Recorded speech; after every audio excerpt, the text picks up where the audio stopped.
Basically, the whole timeline of growing corals is we go out to the reef, we find a healthy natural colony of staghorn coral, we monitor it for about a year.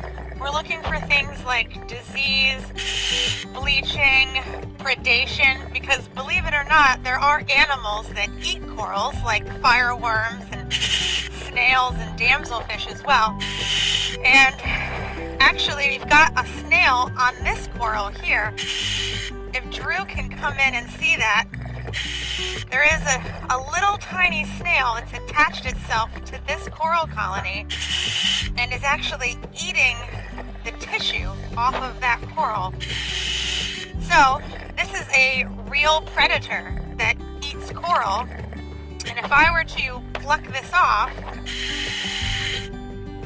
you would see that there is a area of empty tissue left behind, and this is the snail that was eating it. So we need to monitor for things like that. So after we find this natural colony of coral out on the reef, we need to monitor it, as I said, for about 1 year. After 1 year, if we determine that that coral doesn't have any signs of bleaching or disease or predation like we just saw, then we can go ahead and assume that it is 100% healthy. We'll take some clippings from it, just like you might take some clippings in your garden at home to make new plants, and we'll bring them into our nursery like you can see here. Now these have been here for a while, so they've grown out quite a bit, and once they've grown to a certain size, we either decide to take clippings again and rehang smaller pieces into the nursery, or we'll choose to outplant them directly onto the reef. But before we want to outplant them, we want to see exactly how big they are when we put them on the reef so that we can continue to monitor them over time. The unit of measure that we use for these corals is called total linear extension, or TLE.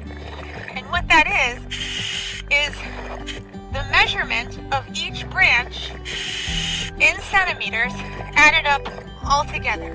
So first, we'll start with the main branch of this coral here. So from tip to tip on one branch, I've got about 14 centimeters. So you want to make sure to write that on your data sheet. And then the next branch, from the base of it to the tip, is about 15 centimeters. And then the next branch is about 15 plus 3, so about 18 centimeters. And then this branch here is about 8 centimeters. So we did the main branch, the second, third, and fourth. We'll do the fifth one. It's about 15 centimeters.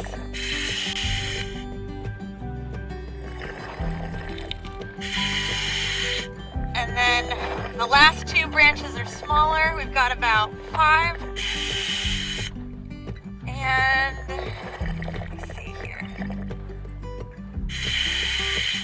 And 3. Go ahead and add up all of those lengths of each branch and see what you students get all together.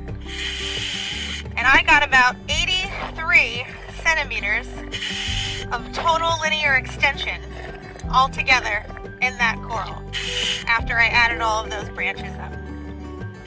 Alright, so that's pretty much the first step after you've cleaned the corals and you measure them before you go ahead and start outplanting each colony.